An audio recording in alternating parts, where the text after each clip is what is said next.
Mis padres financiaron startup de $150,000 de mi hermana y dijeron, siempre fracasas. Así que dejé de pagar la hipoteca de la casa donde todos vivían, cancelé el seguro médico de mamá que yo cubría desde hacía 5 años, y me quedé viendo cómo la startup de Fernanda se desmoronaba en 3 meses mientras rogaban por mi ayuda. La copa de champán se estrelló contra el suelo de mármol del salón de eventos cuando papá levantó su vaso frente a los 200 invitados. Por Fernanda, declaró con voz fuerte, quien finalmente tendrá su oportunidad de brillar, gracias a padres que saben reconocer el verdadero talento.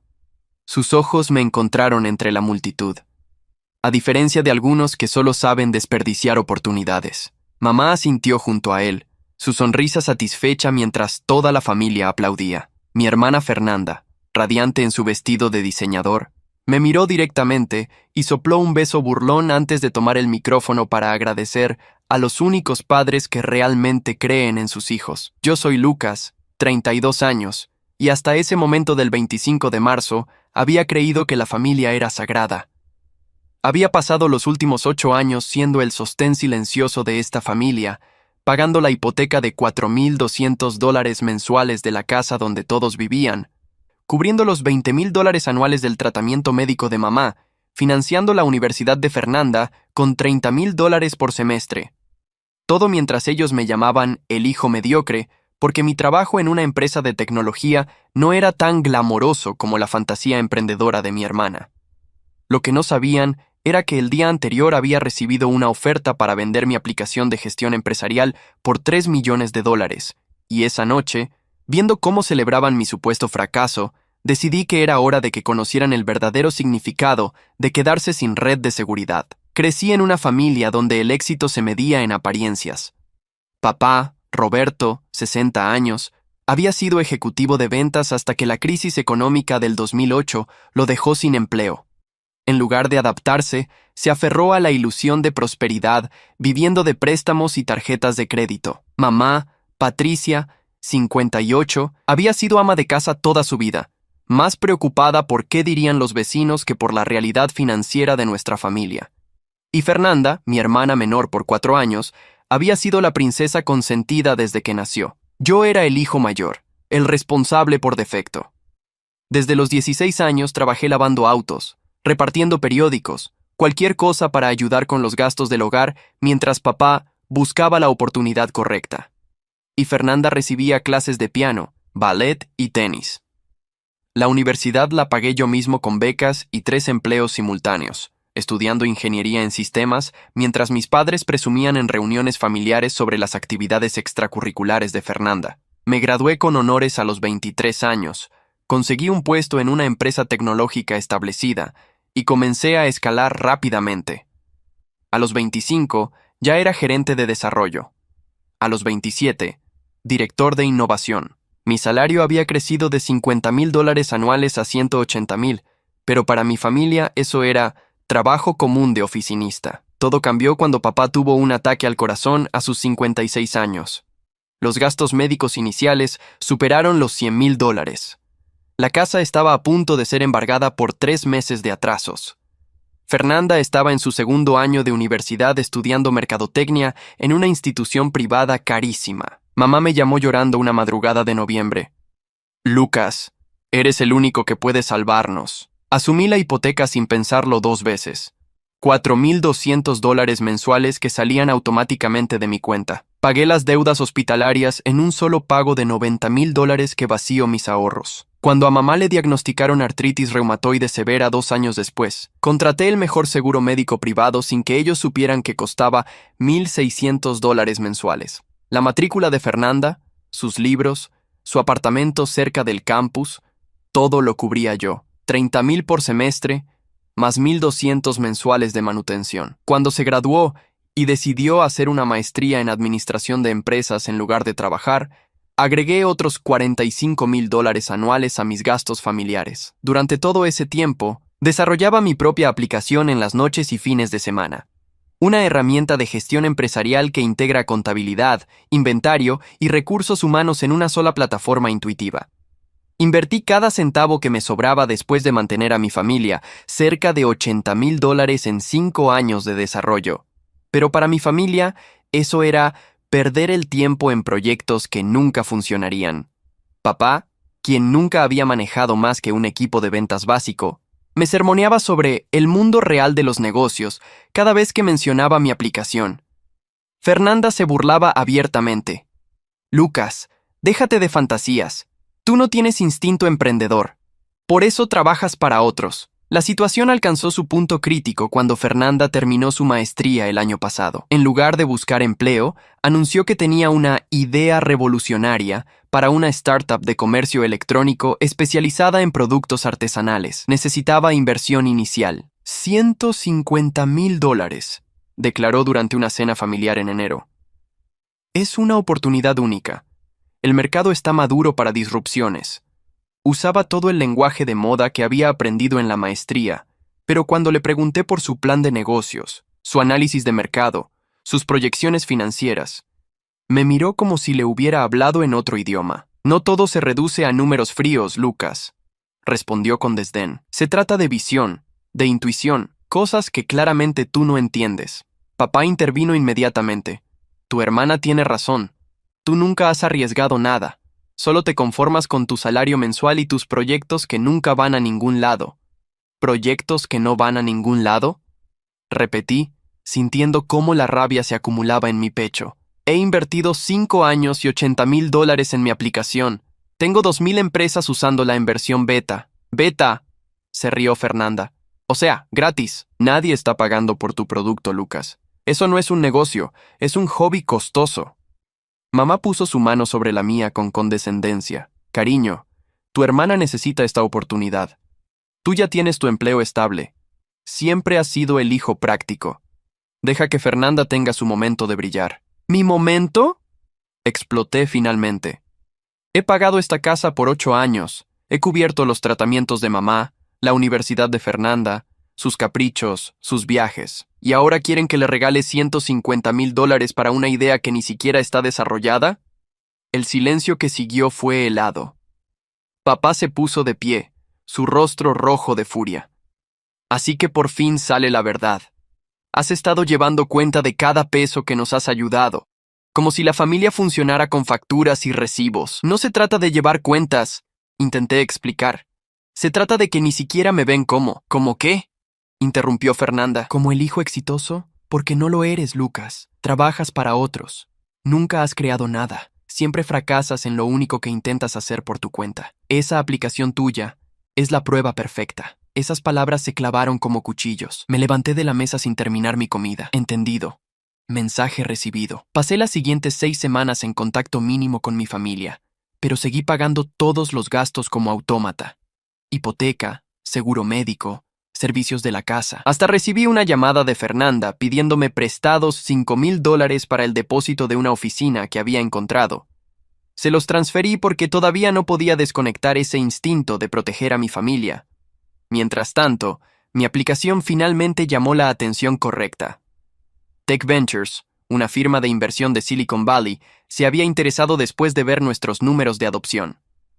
2,000 empresas en beta, 92% de retención, calificación promedio de 4.8 sobre 5. Me reuní con ellos 3 veces en febrero.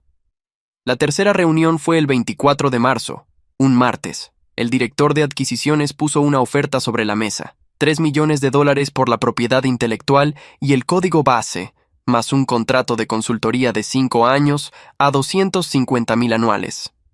Queremos tu cerebro, Lucas, dijo Marco, el director. Esta aplicación es brillante, simple, efectiva, escalable. Exactamente lo que el mercado necesita. Firmé la carta de intención esa misma tarde. El proceso de due diligence tomaría 30 días, pero el acuerdo estaba prácticamente cerrado. Llegué a casa de mis padres esa noche, todavía flotando en la euforia. Los encontré en la sala con Fernanda, rodeados de catálogos de mobiliario de oficina y muestras de diseño de marca. Lucas, perfecto timing, dijo papá sin levantar la vista. Necesitamos hablar sobre el financiamiento de Fernanda. Ya hablamos de eso, respondí, sintiendo cómo la realidad me devolvía a tierra. No, tú hablaste, corrigió mamá. No escuchaste. Tu padre y yo hemos tomado una decisión. Fernanda sonrió, esa sonrisa de quien ya sabe que ganó. Van a vender el Camaro del abuelo. Papá dice que puede conseguir 100,000 por él. Y van a sacar un préstamo personal por otros 50,000. El Camaro del abuelo. Un clásico del 77 que el viejo me había prometido a mí antes de morir hace 10 años. Cuídalo hasta que tengas tu propia familia, me había dicho. Pero papá nunca me lo entregó, siempre con excusas de que no tenía dónde guardarlo, o que era mejor que permaneciera en el garaje familiar. Un préstamo que no pueden pagar, señalé, manteniendo la voz calmada. Por eso necesitamos que tú seas el aval, explicó papá, como si fuera lo más natural del mundo. Tu crédito es impecable. El nuestro. Bueno, hemos tenido algunos problemas. Algunos problemas, repetí sin emoción. Te refieres a las 5 tarjetas de crédito maxeadas que descubrí el año pasado. No empieces con tus sermones, advirtió papá. Esto es por tu hermana, por la familia. Tu familia ha hecho mucho por ti, agregó mamá. Te criamos, te educamos. ¿O ya olvidaste quién puso techo sobre tu cabeza durante 18 años? Fernanda se acercó, poniendo su mano en mi hombro con falsa dulzura. Vamos, hermano. No seas egoísta. Yo te habría apoyado si hubieras necesitado dinero para tu aplicación. Pero tú nunca me pediste ayuda porque sabes que tu proyecto no vale la pena la inversión. Algo se rompió dentro de mí en ese momento. No fue rabia explosiva. Fue claridad helada. Estos 3 humanos sentados frente a mí no eran mi familia.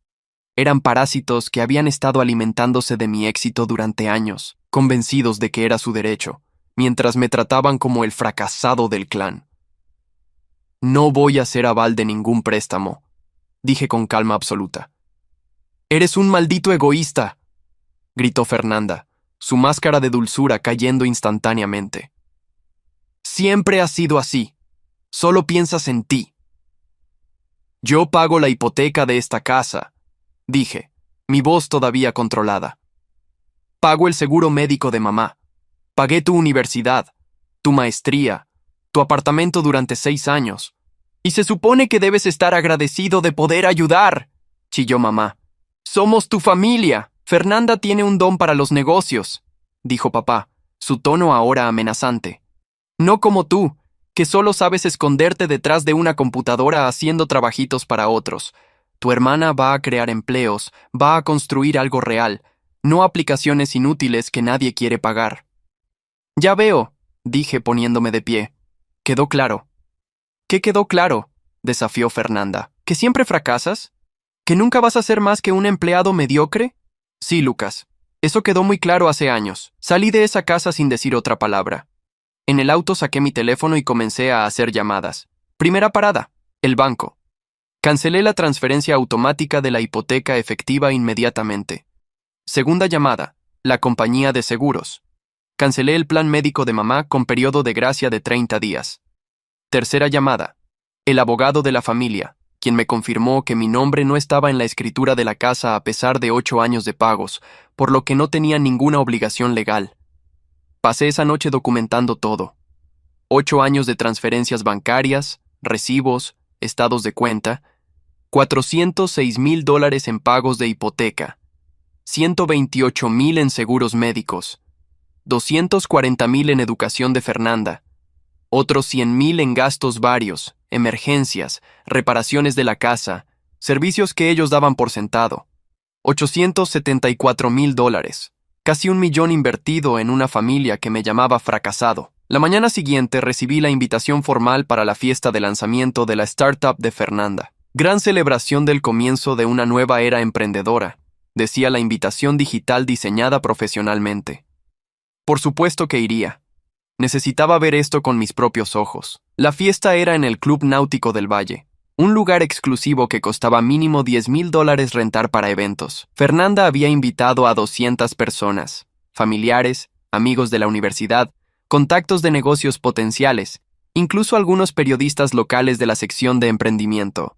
Todo el mundo del cual ella y mis padres querían impresionar. Llegué exactamente a las 7 de la noche. El salón estaba decorado con banners que decían artesana, con un logo que probablemente había costado $5,000 diseñar.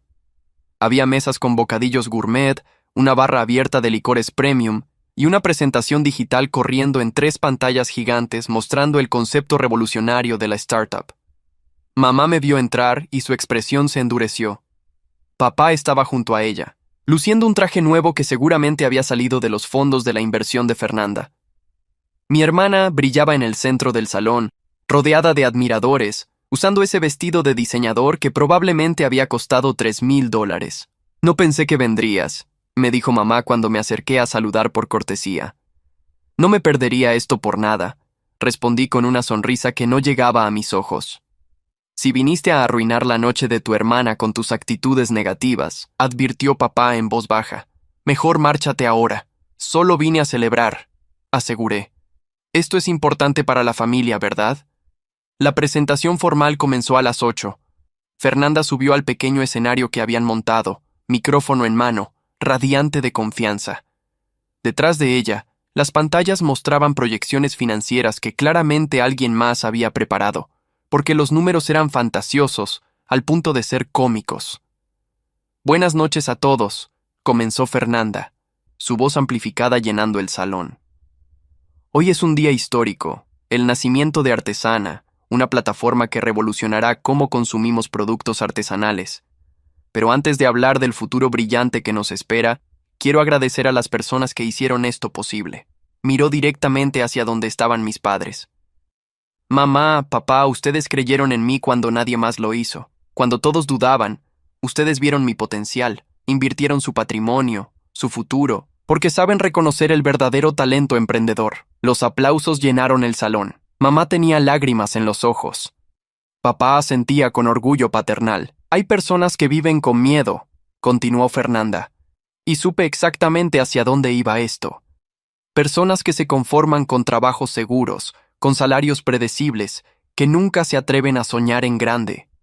Personas que critican a los emprendedores porque ellos mismos carecen del coraje para arriesgar. Sus ojos me encontraron entre la multitud. Varios invitados siguieron su mirada. Mi hermano, por ejemplo, dijo Fernanda, y sentí como cada persona en el salón me observaba. Lucas siempre ha sido el cauteloso, el que juega seguro, y está bien, el mundo necesita empleados también. Pero hoy celebramos a los que nos atrevemos a crear, a innovar, a construir imperios desde cero. Más aplausos. Alguien gritó, «¡Así se habla!» desde el fondo. Por eso, Fernanda levantó su copa de champán.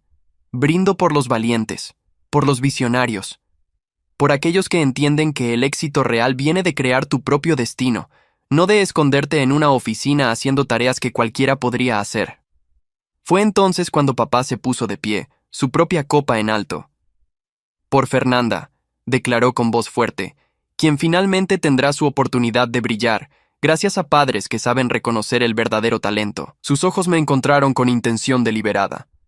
A diferencia de algunos que solo saben desperdiciar oportunidades, la copa de champán que yo sostenía se resbaló de mis dedos, estrellándose contra el suelo de mármol. El sonido cortó a través de los aplausos, creando un silencio incómodo por un segundo.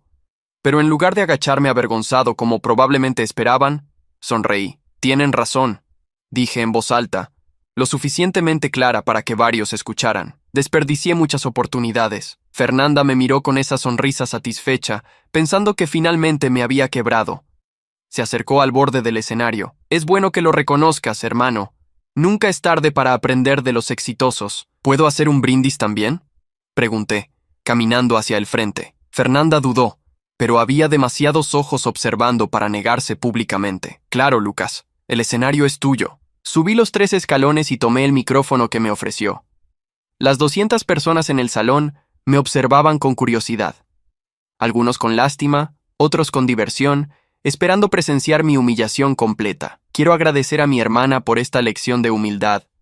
Comencé, mi voz firme. Tienen razón en que he desperdiciado oportunidades. Durante 8 años, desperdicié la oportunidad de invertir en mi propio futuro porque estaba ocupado pagando la hipoteca de la casa familiar. $406,000 en total. El murmullo comenzó a extenderse por el salón. Fernanda palideció ligeramente, pero mantuvo su sonrisa. Desperdicié la oportunidad de ahorrar para mi retiro porque estaba pagando el seguro médico privado de mi madre. $128,000 en 6 años. Mamá se había puesto de pie, su rostro mostrando pánico. Papá le susurró algo al oído, pero ella lo ignoró. Y quizás mi mayor desperdicio, continué, disfrutando cómo la sonrisa de Fernanda comenzaba a desmoronarse, fue invertir $240,000 en la educación universitaria y de maestría de mi hermana, cuando claramente ella no lo necesitaba para ser exitosa. Después de todo, aquí está, a punto de revolucionar el mundo del comercio electrónico. El silencio ahora era absoluto. Podías escuchar la respiración colectiva de 200 personas procesando lo que acababan de oír. Así que sí, Fernanda, tienes razón. Siempre fracaso. Hice una pausa dramática. Fracasé en reconocer a tiempo que mi familia me veía como un cajero automático, no como un hermano o hijo. Ese fue mi verdadero fracaso. Lucas, basta, siseó Fernanda, tratando de arrebatarme el micrófono, pero me alejé. Por eso quiero desearle sinceramente toda la suerte del mundo a Artesana, dije, mi voz ahora completamente calmada, especialmente porque desde hoy tendré que enfocar mis recursos en mi propio emprendimiento. Ya no podré seguir subsidiando los gastos familiares. La hipoteca de la casa donde viven ya no será pagada por este empleado mediocre. El seguro médico costoso de mamá será su responsabilidad a partir del próximo mes. Y Fernanda, ese préstamo de $5,000 para el depósito de tu oficina que pediste la semana pasada, considéralo un regalo de despedida. Bajé del escenario antes de que alguien pudiera reaccionar. Papá intentó agarrarme del brazo cuando pasé junto a él, pero me solté con facilidad. ¿Qué mierda acabas de hacer?, rugió, lo suficientemente bajo para que solo yo escuchara. Lo que debía hacer hace años, respondí. Dejar de financiar su fantasía de que son exitosos. Eres un hijo malagradecido, escupió mamá, sus lágrimas ahora de rabia, no de orgullo. Después de todo lo que hicimos por ti, tienes razón, soy muy malagradecido. Me volví para mirar a los tres. Por eso les sugiero que encuentren rápidamente otra fuente de ingresos. La hipoteca de abril ya no está pagada. Tienen aproximadamente 60 días antes de que el banco comience procedimientos de ejecución. Fernanda corrió hacia mí, su compostura completamente destruida. No puedes hacernos esto. Acabas de arruinar mi evento.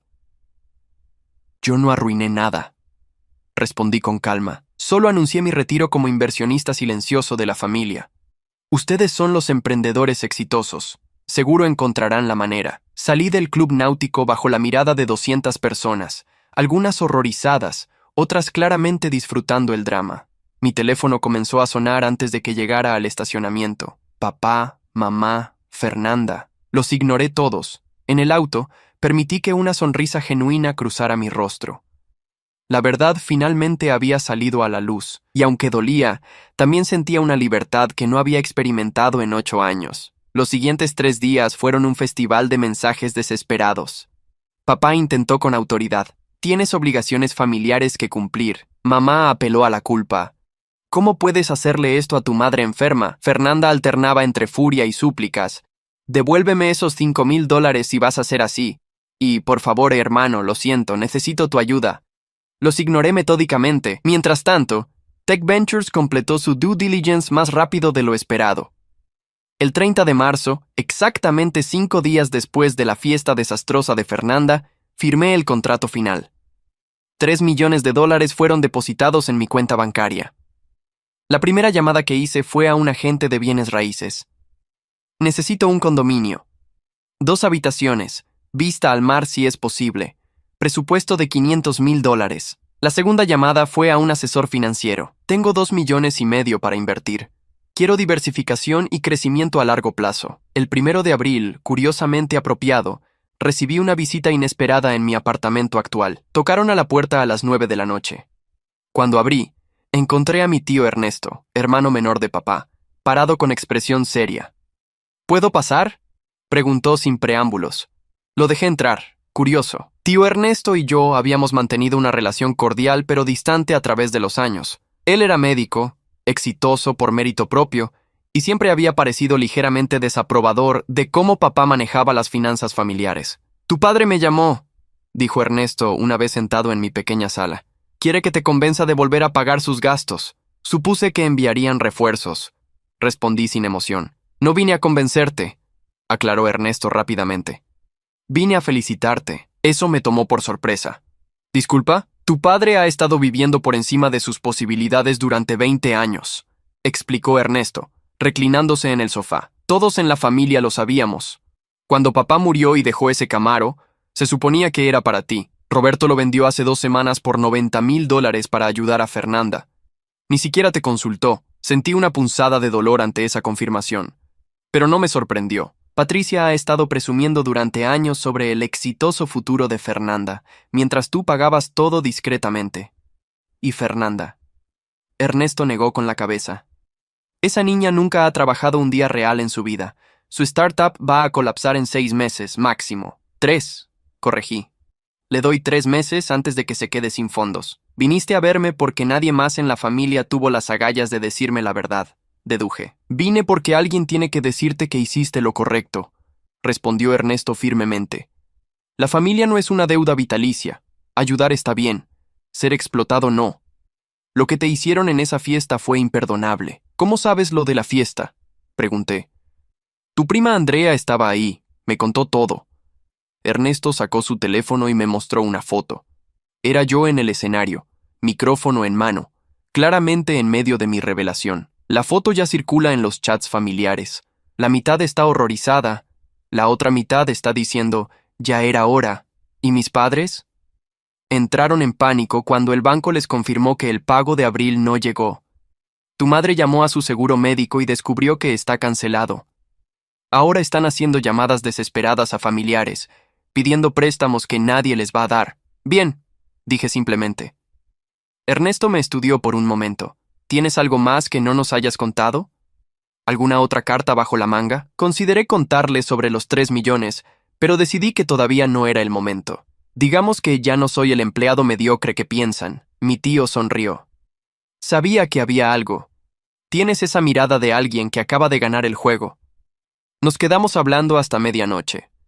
Ernesto me contó historias de la familia que nunca había conocido, patrones que se repetían generaciones atrás. Abuelos que habían favorecido descaradamente a ciertos hijos sobre otros, tíos que habían cortado contacto por razones similares a las mías. La familia Martínez tiene un historial de crear hijos dorados y chivos expiatorios, explicó Ernesto. Tu abuelo hizo lo mismo con tu padre y conmigo. Roberto era el perfecto, el que iba a conquistar el mundo. Yo era el estudioso aburrido que se escondía en libros.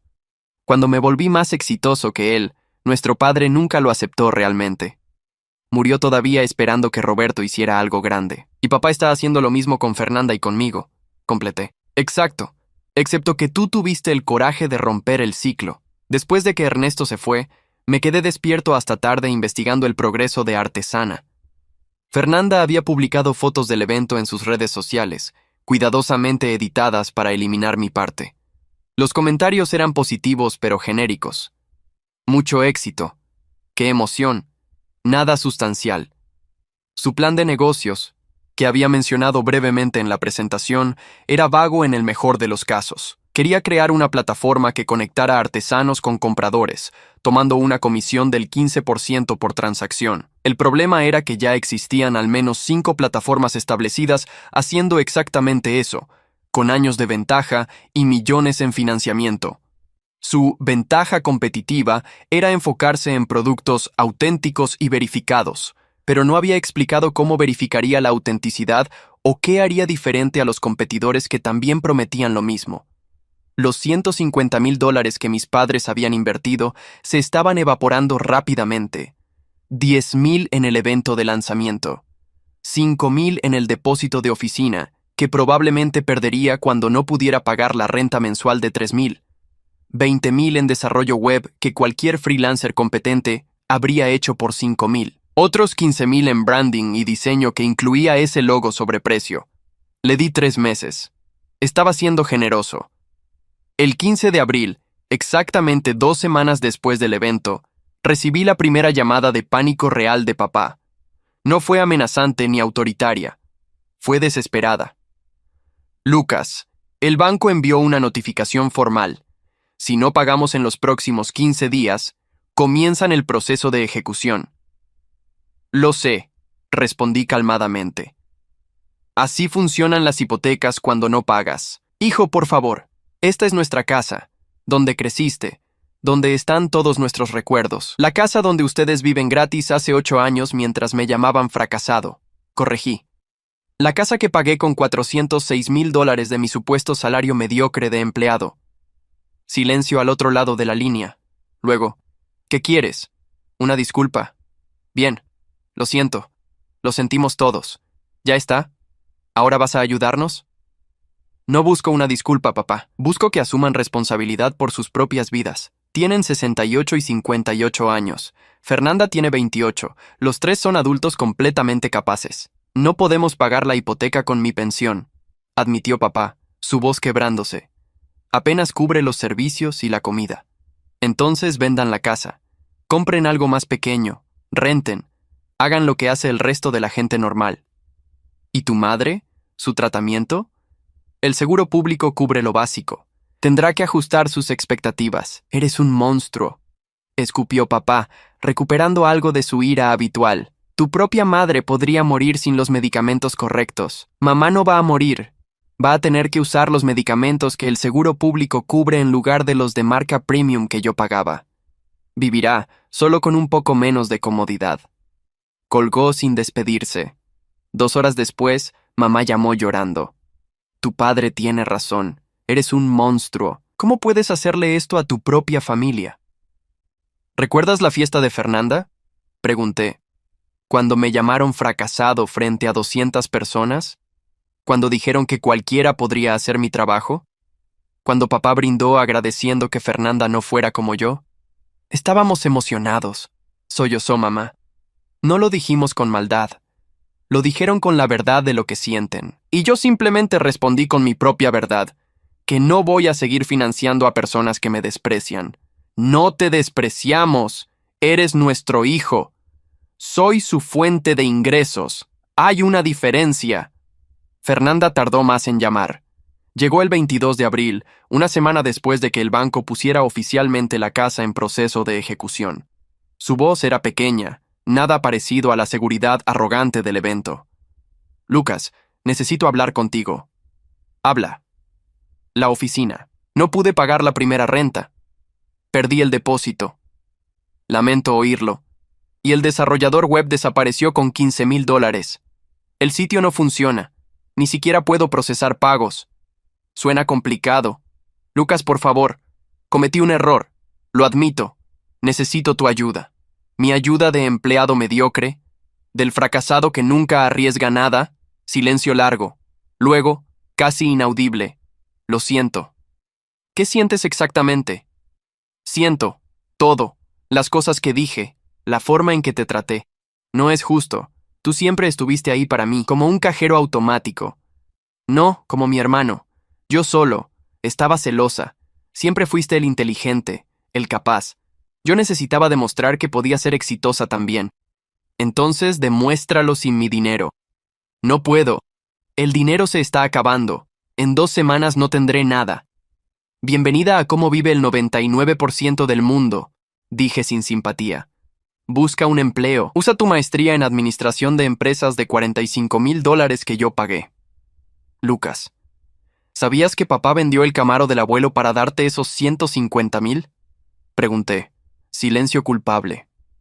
¿Lo sabías, Fernanda? Sí, admitió finalmente. Papá me dijo que era necesario, que tú no apreciabas el auto de todas formas. El abuelo me lo prometió a mí en su lecho de muerte. Pero supongo que mi emprendedora hermana lo necesitaba más. Yo no sabía qué significaba tanto para ti, dijo débilmente. Nunca preguntaste. Nunca preguntaron ninguno. Solo asumieron que todo lo mío estaba disponible para ustedes. Colgué antes de que pudiera responder. Las llamadas continuaron durante los siguientes días, cada una más desesperada que la anterior. Las ignoré metódicamente mientras trabajaba en mi transición a la nueva fase de mi vida. El 1 de mayo me mudé a mi nuevo condominio. 2 habitaciones, balcón con vista al océano, acabados modernos. Lo había comprado en efectivo por $480,000. La segunda habitación la convertí en oficina, equipándola con la mejor tecnología disponible. Ese mismo día, mi teléfono sonó con un número desconocido. Consideré no contestar, pero algo me hizo responder. ¿Lucas Martínez? Preguntó una voz femenina profesional. Sí, habla Andrea Moreno del periódico El Comercio, sección de negocios y emprendimiento. Me gustaría hacerle algunas preguntas sobre su aplicación de gestión empresarial. Hemos escuchado rumores de que Tech Ventures la adquirió recientemente. Me quedé en silencio por un momento, procesando. Alguien había filtrado la información. ¿Puedo preguntar quién le dio mi número? Marco Delgado de Tech Ventures. Están muy emocionados con la adquisición y quieren hacer una campaña de prensa. Él pensó que sería una gran historia. Un emprendedor local vendiendo su startup a una firma de Silicon Valley. Una sonrisa lenta se extendió por mi rostro. Marco, el director de adquisiciones, había mencionado en nuestras reuniones que querían publicitar el deal para atraer más talento local. Había olvidado por completo esa conversación. ¿Cuándo quiere hacer la entrevista? Pregunté. ¿Qué tal mañana? Podríamos hacer una sesión de fotos también para el artículo principal del domingo. El artículo salió el domingo 7 de mayo, ocupando la portada completa de la sección de negocios. El titular decía: Emprendedor local vende aplicación por 3 millones a firma de Silicon Valley. Había una foto mía en mi nueva oficina, frente a 3 monitores, luciendo profesional y exitoso. El artículo detallaba mi historia. 5 años de desarrollo, inversión de $80,000 de mi propio bolsillo, 2,000 empresas usando la aplicación, la venta final a Tech Ventures. Andrea Moreno había hecho su tarea, entrevistando a varios de mis clientes beta que dieron testimonios entusiastas. La aplicación de Lucas revolucionó cómo manejamos nuestra contabilidad, decía el CEO de una empresa manufacturera mediana. Lo que antes tomaba horas, ahora toma minutos. Había una cita mía que la periodista había resaltado en un recuadro especial. El verdadero emprendimiento no se trata de eventos glamorosos o lanzamientos ruidosos. Se trata de resolver problemas reales para personas reales, incluso si eso significa trabajar en silencio durante años mientras otros dudan de ti. Mi teléfono explotó con mensajes de felicitación. Amigos de la universidad que no había visto en años. Colegas de la empresa donde todavía trabajaba. Por ahora, hasta que el contrato de consultoría con Tech Ventures comenzara oficialmente en junio. Incluso algunos familiares lejanos que probablemente ni sabían de mi existencia hasta ese momento. Notablemente ausentes, mensajes de papá, mamá o Fernanda. El lunes por la mañana, mi tío Ernesto llamó riéndose. ¿Viste la reacción de tu familia al artículo? No he hablado con ellos. Tu padre rompió 3 platos cuando lo leyó. Literalmente los aventó contra la pared. Tu madre se encerró en su habitación llorando. ¿Y Fernanda? Ernesto se rió más fuerte. Fernanda eliminó todas las publicaciones de su startup en redes sociales. ¿En serio? Completamente. Su Instagram está en privado ahora. Su página de Facebook de artesana desapareció. Es como si estuviera intentando borrar toda evidencia de su fracaso. ¿Qué pasó exactamente?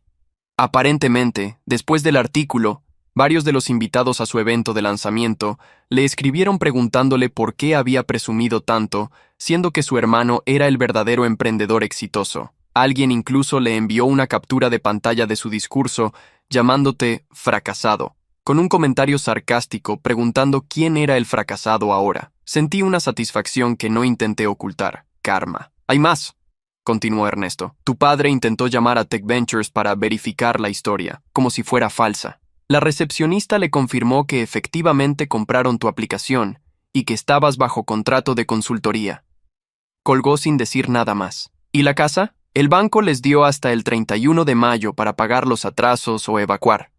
Tu padre está intentando conseguir un préstamo, pero con su historial crediticio y sin ingresos comprobables, ningún banco le presta. ¿Están buscando otro lugar para vivir? Según tu madre, están esperando que Lucas entre en razón y los ayude ahora que es millonario.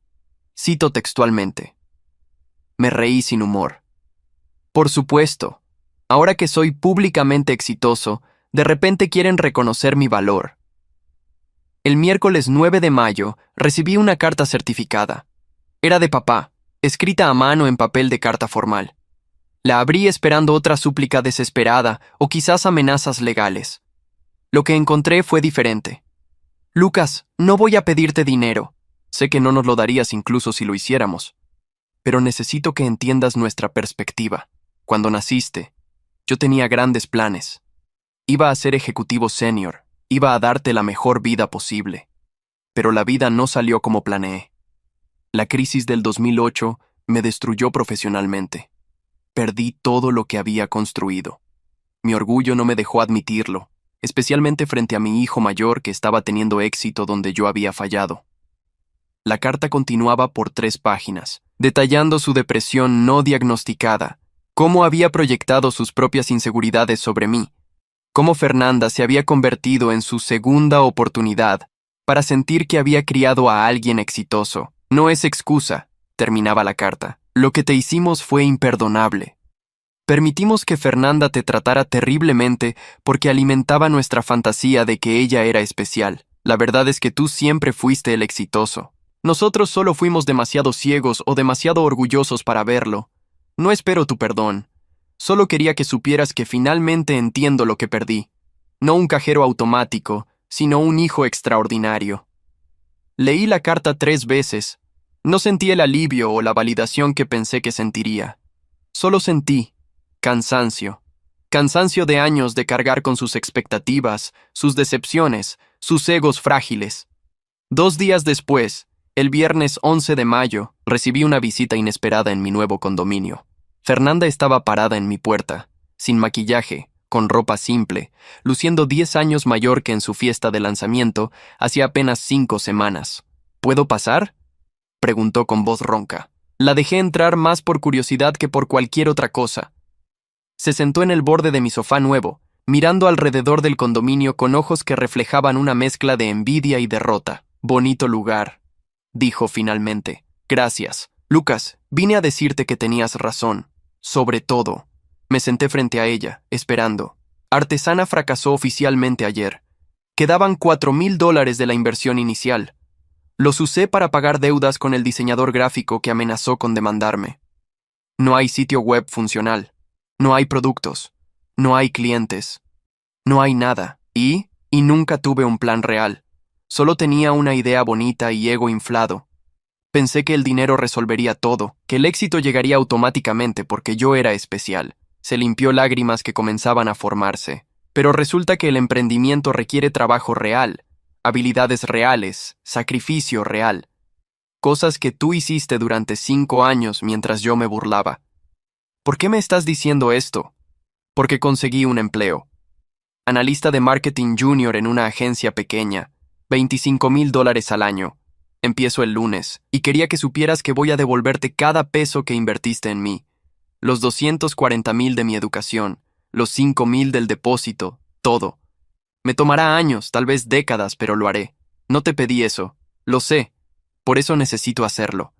No por ti, sino por mí, para demostrarme que puedo ser responsable de mis propias deudas. Nos quedamos en silencio por un momento. Finalmente pregunté, ¿y papá y mamá? Están buscando un apartamento pequeño en renta. Papá consiguió trabajo en un Home Depot. Medio tiempo, salario mínimo, pero es algo. Mamá está inscrita en el seguro público. Sus medicamentos no son los mismos, pero funcionan. Van a estar bien. No suena a que vayan a estar bien. Van a sobrevivir, corrigió Fernanda. Van a vivir como la gente normal vive. Sin lujos, sin pretensiones, sin hijos subsidiando su estilo de vida. Me miró directamente. ¿Sabes lo que es irónico? Papá dice que este último mes, viviendo con la realidad de la pobreza real, ha sido más honesto que los últimos 20 años, fingiendo ser exitoso. Me alegro por él, dije, y parte de mí lo decía en serio. Fernanda se puso de pie para irse. En la puerta, se volteó una última vez. Sé que no me perdonarás pronto, tal vez nunca, pero quiero que sepas que el hombre que subió a ese escenario y dijo su verdad frente a todos, ese fue el hermano que yo debía admirar desde el principio, no el que pagaba mis cuentas, el que tuvo el coraje de decir basta. Después de que se fue, me senté en mi balcón mirando el océano, procesando la conversación. Había ganado.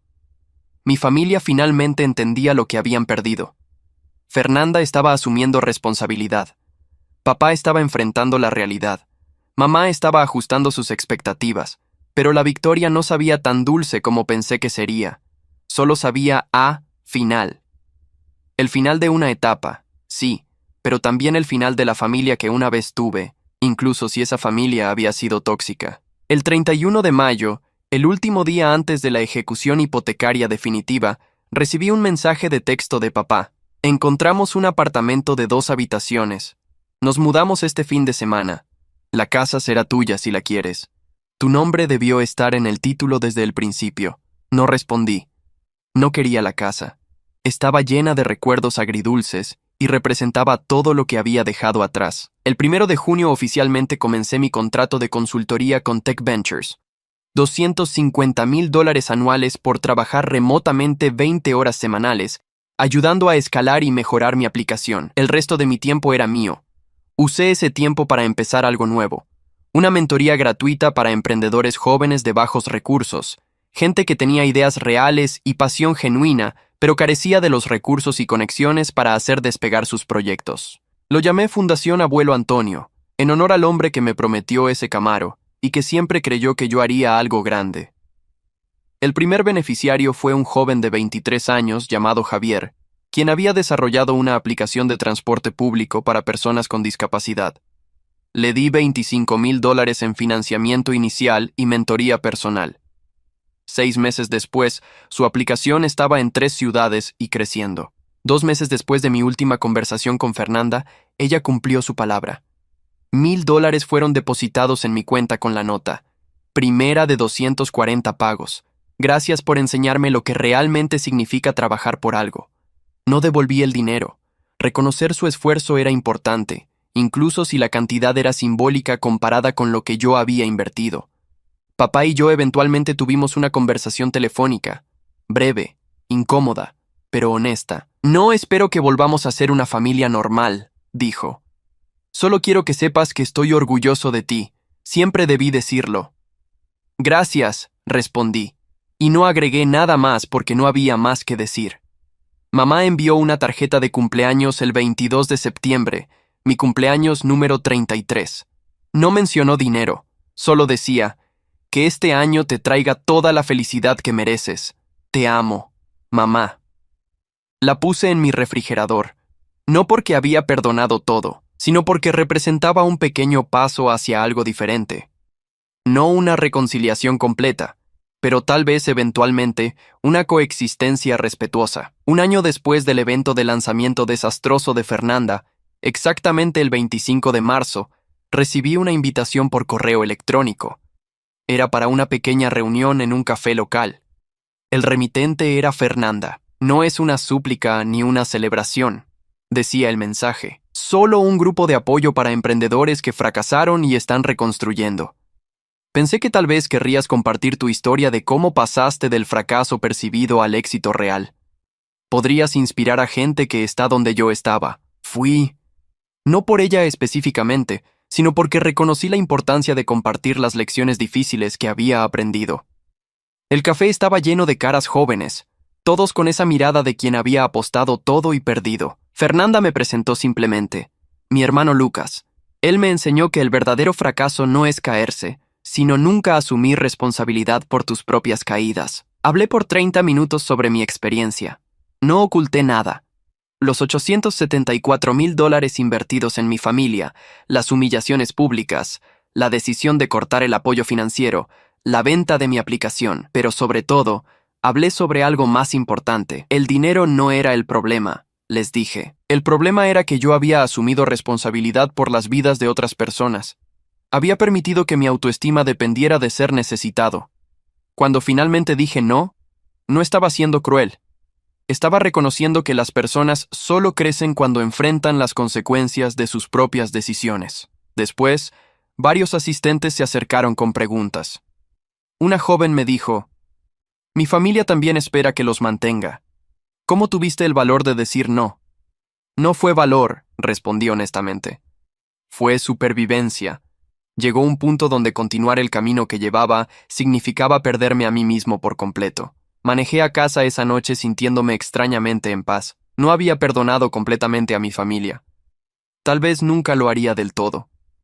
Pero había encontrado algo mejor que el perdón. Había encontrado la capacidad de seguir adelante sin cargar su peso. Mi aplicación bajo Tech Ventures continuó creciendo. En 18 meses después de la adquisición, la base de usuarios había crecido a 20.000 empresas. En 2 años, comenzaron conversaciones sobre llevarla a mercados internacionales. Mi contrato de consultoría se renovó con un aumento, 300.000 anuales. Compré una casa de playa pequeña en la costa como inversión y retiro personal. Los fines de semana, me sentaba en el balcón con un libro y café, mirando las olas, sin el peso constante de las expectativas y demandas familiares. Fernanda cumplió fielmente con sus pagos mensuales. Después de 2 años, había devuelto $24.000.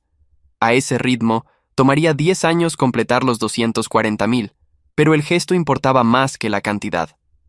Nos veíamos ocasionalmente para café, conversaciones superficiales pero cordiales. Éramos conocidos que compartían sangre, no la hermandad íntima que tal vez pudimos haber tenido en otra vida. Papá trabajó en Home Depot durante 3 años antes de conseguir un puesto mejor como supervisor de construcción en una empresa mediana. Su salario todavía era modesto, pero suficiente para vivir con dignidad. Nunca me pidió dinero nuevamente. Mamá se adaptó al seguro público mejor de lo esperado. Sus medicamentos genéricos funcionaban lo suficientemente bien, y aunque se quejaba ocasionalmente de dolores, había aceptado que la vida lujosa que una vez tuvo nunca regresaría. En mi 3er año post-familia, conocí a alguien. Elena, una arquitecta independiente con su propio negocio exitoso, quien entendió inmediatamente cuando le conté mi historia, porque había tenido su propia versión con sus hermanos. Nuestra relación se construyó sobre bases diferentes: respeto mutuo, independencia financiera y la comprensión de que el amor no significaba sacrificio total de uno mismo.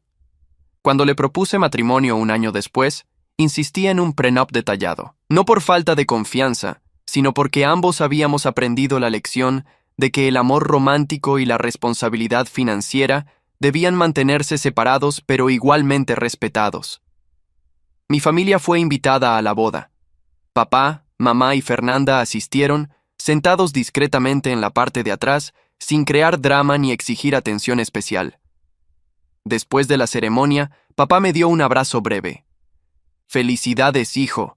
Ella es especial». «Lo es», acordé. «Como tú», agregó, y por primera vez en décadas escuché orgullo genuino en su voz. No el orgullo performativo de presumir frente a otros, sino el reconocimiento tranquilo de un padre que finalmente entendió a su hijo. Mamá lloró durante la ceremonia, pero cuando le pregunté después si estaba bien, sonrió. Lágrimas felices. Mi hijo encontró a alguien que lo valora como merece. Fernanda me regaló algo inesperado: el título restaurado del Camaro del abuelo. Lo recuperé, explicó. Costó $95.000 rastrearlo y comprarlo de vuelta. Me tomó 2 años de pagos, pero era importante. No puedo devolverte todo, pero puedo devolverte esto. Me quedé sin palabras mirando el documento en mis manos. El auto que debió ser mío desde el principio, recuperado por la hermana que había facilitado su venta. No esperaba esto, dije finalmente. Lo sé, por eso tenía que hacerlo. El Camaro del abuelo ahora descansa en el garaje de mi casa de playa, completamente restaurado. Los domingos por la mañana lo saco a pasear por la carretera costera, las ventanas abajo, el motor rugiendo como lo hacía cuando el abuelo me llevaba de niño. Elena y yo nunca mezclamos nuestras finanzas completamente. Mantenemos cuentas separadas, contribuimos equitativamente a gastos compartidos y respetamos la independencia financiera del otro. Es un arreglo que funciona porque ambos entendemos que la verdadera intimidad no requiere dependencia. Mi fundación Abuelo Antonio ha ayudado a 37 emprendedores en 5 años. 3 de ellos han vendido sus startups por cifras de 7 dígitos. Otros están construyendo negocios sostenibles que emplean a cientos de personas. Uno fracasó espectacularmente, aprendió de sus errores y ahora está en su segundo intento con mejor estrategia. Cada vez que ayudo a un nuevo emprendedor, les cuento mi historia completa. No solo la parte del éxito, sino todo. La familia tóxica, los años de ser usado, la decisión difícil de cortar el apoyo, las consecuencias tanto positivas como dolorosas. El emprendimiento, les digo, no es solo sobre construir negocios. Es sobre construir límites saludables, sobre entender el valor de tu tiempo y esfuerzo, sobre reconocer cuándo ayudar y cuándo dejar que las personas enfrenten sus propias consecuencias. Recientemente, 5 años después de ese evento fatídico, donde mi familia me llamó fracasado, recibí una invitación inesperada. Era de la universidad donde estudié, pidiéndome dar una charla magistral en la ceremonia de graduación de ingeniería. Elena me acompañó. También lo hicieron papá, mamá y Fernanda. Los vi en la audiencia mientras hablaba frente a 300 graduados sobre el verdadero significado del éxito. El éxito, les dije, no se mide en cuentas bancarias o reconocimientos públicos.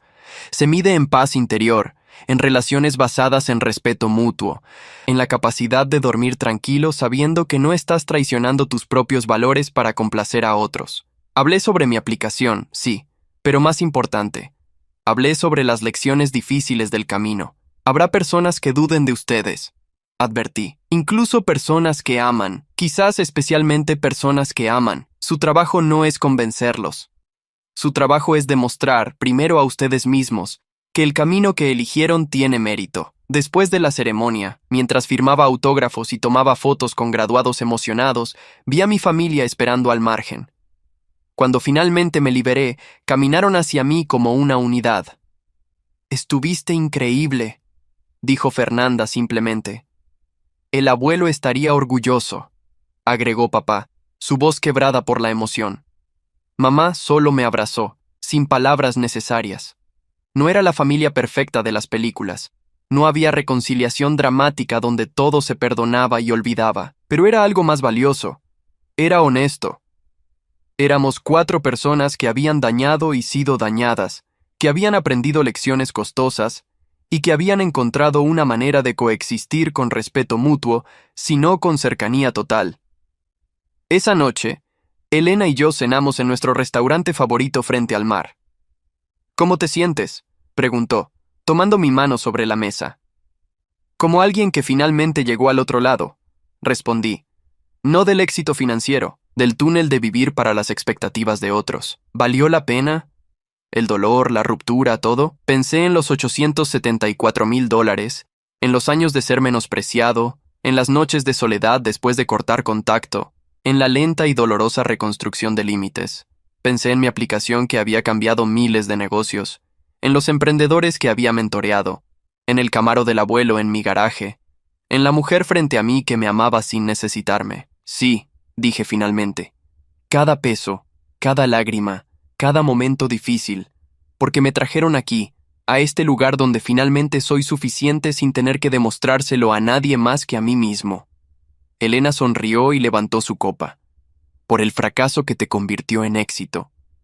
«Por el fracaso», repetí, brindando con ella.